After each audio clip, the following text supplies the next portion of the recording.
بسم اللہ الرحمن الرحیم خیرکم من تعلم القرآن وعلمہ۔ حضرات گرامی قدر، آج میری گفتگو کا عنوان ہے کہ قرآن پاک کی برکات اور قرآن پاک کی نسبت سے بندے کو کیا مقام ملتا ہے۔ آقا علیہ السلام نے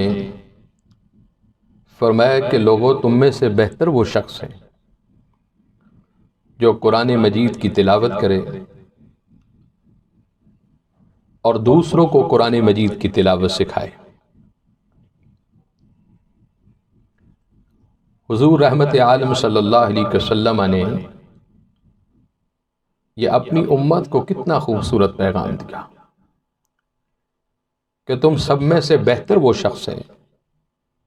جو قرآن مجید پڑھتا ہے، اس کی تلاوت کرتا ہے اور پھر دوسروں تک قرآن مجید کا پیغام پہنچاتا ہے۔ اور قرآن پاک کی جو برکات ہیں، آپ ان برکات کا اندازہ نہیں کر سکتے۔ اب آپ دیکھیں کہ قرآن مجید فرقان حمید جس کاغذ پر لکھا جاتا ہے، دنیا میں بہت سارے کاغذ ہیں، بے شمار کاغذ ہیں، ادنا سے لے کے اعلیٰ کوالٹی تک کاغذ موجود ہیں، لیکن آپ کسی بھی کاغذ کو اتنی اہمیت نہیں دیں گے، نہ اتنی عزت دیں گے جتنی اہمیت اور جتنی عزت اس کاغذ کو آپ دیں گے کہ جس کے اوپر قرآن مجید کی آیت تحریر ہوگی۔ کہ آپ دیکھتے ہیں کہ جب بھی آپ قرآن مجید کو کھولیں گے، آپ سب سے پہلے اس کو چومتے ہیں، اپنی آنکھوں کے ساتھ لگاتے ہیں، اپنے ماتھے کے ساتھ لگاتے ہیں اور اپنے سینے سے لگاتے ہیں۔ یہ قرآن مجید ہے۔ دنیا میں بہت سارے کاغذ ہیں، لیکن آپ کسی کاغذ کو نہیں چومتے۔ آپ اس کاغذ سے پیار بھی کریں گے، چومیں گے، پیشانی سے لگائیں گے جس کے اوپر اللہ کا قرآن تحریر ہے۔ تو اس سے ثابت یہ ہوا کہ قرآن کریم کی نسبت نے آپ کو مجبور کیا ہے کہ مجھے چوما جائے، آنکھوں کے ساتھ لگایا جائے، پیشانی کے ساتھ لگایا جائے۔ یہ نسبت کی برکت ہے۔ اور اسی طرح آپ دیکھیں کہ آپ بازار میں جا رہے ہیں، آپ نے ایک کپڑے کو اٹھایا اور اسے جھاڑ دیا۔ کوئی بھی کپڑا ہے، کوئی رومال ہے، کوئی تولیہ ہے، کوئی کپڑا ہے، آپ اسے اٹھائیں گے اور جھاڑنے کے بعد آپ اسے جیب میں رکھ لیں گے۔ اسی دوران آپ مسجد میں آتے ہیں اور مسجد کے اندر قرآن مجید فرقان حمید کا ایک غلاف جو کہ بوسیدہ ہے، حالت بھی اس کی ٹھیک نہیں ہے، کوالٹی بھی اس کی اچھی نہیں ہے، اتنا وہ خوبصورت بھی نہیں ہے، لیکن اس غلاف کو آپ اٹھائیں گے اور اٹھانے کے بعد آپ اس کو جھاڑیں گے، آپ اس کو یوں چومیں گے اور آپ آنکھوں سے لگائیں گے، آپ پیشانی سے لگائیں گے اور پھر قرآن مجید کو اس کے اندر آپ محفوظ کر دیں گے۔ اب آپ سے کچھ سوال کرتا ہے کہ بھئی بازار والا بھی کپڑا تھا اور یہ بھی کپڑا ہے، بظاہر میں بازار والا جو کپڑا ہے اس کی قیمت بھی زیادہ ہے، کوالٹی بھی اچھی ہے، خوبصورت بھی ہے، آپ نے اس بازار والے کپڑے کو نہ جھاڑا ہے، نہ چوما ہے، نہ آنکھوں سے لگایا ہے، نہ پیشانی سے لگایا ہے، اور آپ مسجد میں آئے ہیں، مسجد کے اندر غلاف پڑا ہوا تھا، آپ نے اس غلاف قرآن مجید کو اٹھایا اور اٹھانے کے بعد آپ نے سب سے پہلے اس کو جھاڑا ہے، پھر اس کو چوما ہے، پھر آنکھوں سے لگایا ہے، پھر پیشانی سے لگایا ہے۔ اب آپ سے کچھ یہ سوال کرے کہ وہ بھی کپڑا ہے اور یہ بھی کپڑا ہے، بازار والے کپڑے کی قیمت زیادہ ہے، اس کی کوالٹی بھی اچھی ہے، اور اس غلاف والے کپڑے کی کوالٹی بھی اچھی نہیں ہے، یہ خوبصورت بھی نہیں ہے، قیمت بھی زیادہ نہیں ہے، لیکن اس کو آپ نے نہیں چوما، اس کو آپ چوم رہے ہیں، اس کی کیا وجہ ہے؟ تو آپ فوراً جواب دیں گے کہ جو بازار والا کپڑا تھا بے شک وہ قیمتی ضرور تھا، لیکن اس کی نسبت کسی کے ساتھ نہیں تھی، اور بازار والے کپڑے کی نسبت اللہ کے قرآن کے ساتھ ہے۔ قرآن کی نسبت نے آپ کے دل کو، زبان کو، ذہن کو، سوچ کو بدل دیا اور مجبور کر دیا کہ آپ اس کو چومیں گے، آنکھوں سے لگائیں گے، پیشانی سے لگائیں گے، کیونکہ اس کپڑے کی نسبت اللہ کے قرآن کے ساتھ ہے۔ بہت سارے دنیا میں کپڑے ہیں، لیکن اتنی شان اور اتنی اہمیت کسی کپڑے کی نہیں ہوگی جتنا مقام اس کپڑے کا ہے کہ جس کے اندر آپ قرآن مجید کو محفوظ کرتے ہیں۔ یہ نسبت کی بات میں کرنے لگا ہوں۔ اب تیسرا میرا سوال یہ ہے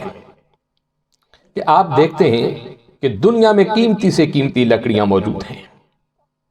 قیمتی سے قیمتی لکڑیاں بازار میں، مارکیٹوں میں موجود ہیں، لیکن آپ کسی لکڑی کا اتنا احترام نہیں کریں گے جتنا احترام اس لکڑی کا کریں گے جس کو رحل کہتے ہیں، کہ جس کے اوپر اللہ کا قرآن سجا ہوا ہے۔ آپ اس لکڑی کا کیوں احترام کریں گے کہ اس کی نسبت اللہ کے قرآن کے ساتھ ہوگی؟ تو میرا پہلا سوال یہ ہے کہ کاغذ دنیا میں بے شمار ہے، لیکن جس کاغذ کے اوپر اللہ کا قرآن تحریر ہے وہ کاغذ تمام کاغذوں سے افضل اور اعلیٰ ہے۔ دنیا میں بے شمار کپڑے ہیں، لیکن وہ کپڑا جس کے اندر اللہ کا قرآن محفوظ ہے وہ کپڑا تمام کپڑوں میں افضل اور اعلیٰ ہے۔ اسی طرح بے شمار دنیا میں لکڑیاں موجود ہیں، لیکن وہ لکڑی جو رحل کی جگہ استعمال ہوئی، جس پر اللہ کا قرآن سجا، وہ لکڑی تمام لکڑیوں سے افضل اور اعلیٰ ہے۔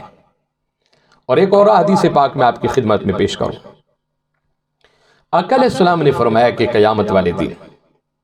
جب حافظ قرآن اللہ کے دربار میں آئے گا تو خالق کائنات حافظ قرآن کو حکم دیں گے کہ یہ جنت کے دروازے ہیں اور یہ جنت کے مقامات ہیں، قرآن مجید پڑھتے جائیں اور جنت کی سیڑھیاں چڑھتے جائیں، جہاں آپ کا قرآن مجید مکمل ہو جائے گا وہی آپ کا آخری مقام ہوگا۔ اور ایک حدیث رسول میں آتا ہے، آقا علیہ السلام نے فرمایا کہ لوگوں، قیامت والے دن حافظ قرآن کے والدین کو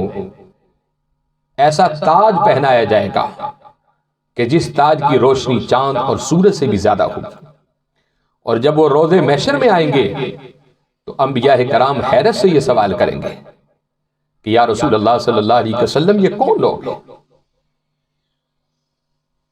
رسول کریم صلی اللہ علیہ وسلم فرمائیں گے کہ میری امت کے وہ لوگ ہیں کہ جن کے سینوں میں اللہ کا قرآن ہے، اور یہ وہ لوگ ہیں جنہوں نے دنیا میں اپنے بچوں کو حافظ قرآن بنایا ہے۔ جب حافظ قرآن کے والدین کی یہ شان ہوگی کہ ان کو اتنا خوبصورت تاج عطا کیا جائے گا روز محشر کہ چاند و سورج سے بھی زیادہ اس کی روشنی ہوگی، جب عام حافظ قرآن کا یہ مقام ہے کہ وہ جنت کی سیڑھیاں چڑھتا جائے گا، اور اس کے والدین کا جب یہ مقام ہے کہ ان کو اتنا خوبصورت تاج دیا جائے گا کہ انبیاء، اولیاء، رسول تمام دنیا ان کے تاجوں پر فخر کرے گی، یہ تو دنیا کے حافظ قرآن اور ان کے والدین کا مقام ہے۔ اور جب روز محشر صاحب قرآن جس کے اوپر یہ قرآن نازل ہوا، جب میرے آقا کے والدین آئیں گے، سیدنا حضرت عبداللہ آئیں گے، سیدنا حضرت آمنہ سلام اللہ آئیں گی، تو ان کا مقام اور ان کی شان کیا ہوگی؟ تو میرے بھائیوں، قرآن مجید جو ہے یہ بہت برکت والی چیز ہے۔ جس گھر میں بھی قرآن مجید پڑھا جائے اس گھر میں اللہ کی رحمتوں کا اور اللہ کے نوری فرشتوں کا نزول شروع ہو جاتا ہے۔ تو آج میں اپنے بھائیوں کو یہ دعوت فکر دینا چاہتا ہوں کہ اس قرآن مجید سے اپنا تعلق توڑے نہ بلکہ جوڑنے کی کوشش کریں۔ اور آخری بات میں حضرت مولانا روم رحمۃ اللہ علیہ لکھتے ہیں کہ حضرت عیسیٰ علیہ السلام ایک دن ایک سواری سے گزر رہے تھے اور آپ نے دیکھا کہ آپ کی سواری بدک گئی، قبرستانوں سے گزر ہوا تو آپ کی سواری بدک گئی، ڈر گئی، آپ چلے گئے، کچھ عرصے کے بعد واپسی تشریف لائے تو آپ نے دیکھا کہ انہی قبرستانوں میں سے پھر آپ کا گزر ہوا تو آپ نے دیکھا کہ جس قبر کے اندر چیخ و پکار کی آوازیں آ رہی تھی اسی قبر کے اوپر اللہ کی رحمتوں کا نزول شروع ہے۔ حضرت عیسیٰ علیہ السلام نے بارگاہ الہیہ میں سوال کیا کہ اے رب العالمین، یہ کون ہے؟ جب میں گیا تھا تو عذاب ہو رہا تھا اور آج جب واپس آیا ہوں تو اس کی قبر کے اوپر تیری رحمتوں اور برکتوں کا نزول شروع ہے۔ تو خالق کائنات نے فرمایا کہ یا عیسیٰ پیغمبر، یہ جب فوت ہوا تھا اس کی بیوی حاملہ تھی، کچھ مہینوں کے بعد اس نے بچوں کو جنم دیا، جب بچے کو جنم دیا اس کی پرورش کی، اور آج پہلا دن تھا کہ 4 سالوں کے بعد اس نے اپنا معصوم بچہ مدرسہ میں معلم کے پاس بھیجا ہے، اور آج پہلے دن معلم نے اس کے بچے کو بسم اللہ الرحمن الرحیم کی تلاوت سکھائی ہے۔ تو میری رحمت نے گوارا نہ کیا کہ جس کا معصوم بچہ اس فرش پر میری رحمان اور رحیم صفتوں کا تذکرہ کرے اس کے باپ کی قبر میں عذاب الہی نازل ہو۔ تو فرمایا کہ عیسیٰ پیغمبر، میں نے بسم اللہ کی برکت سے اس کے باپ کی زندگی کے سارے گناہ معاف کر دیے۔ اب توجہ طلب سوال یہ ہے کہ جب بسم اللہ شریف میں اتنی برکت ہے اور اگر آپ پورا قرآن مجید پڑھیں گے تو کیا شان ہو، کیا برکتیں ہوں گی؟ تو آپ یہ کوشش کیا کریں کہ قرآن مجید خود بھی پڑھیں اور اپنی اولاد کو بھی قرآن مجید کی تلاوت سکھائیں۔ اور اس حقیر کو یہ سعادت ملی ہے کہ میں نے الحمدللہ یوٹیوب کے اوپر اپنا چینل بنا کر پیر اختر رسول قادری آفیشل چینل پر میں پورے قرآن مجید کو ریکارڈ کر رہا ہوں۔ پورا قرآن مجید ہی میں پوری دنیا کے اندر میں اس کو بھیجنا چاہتا ہوں، اور میری زندگی کا یہ مشن اور پیغام ہے کہ قرآن مجید کو اگر آپ پڑھ نہیں سکتے تو کم از کم ضرور اس کی تلاوت سن لیا کریں۔ اللہ رب العزت مجھے اور آپ کو قرآن مجید پڑھنے کی اور عمل کی توفیق عطا فرمائے۔ وآخر دعوانا الحمدللہ رب العالمین۔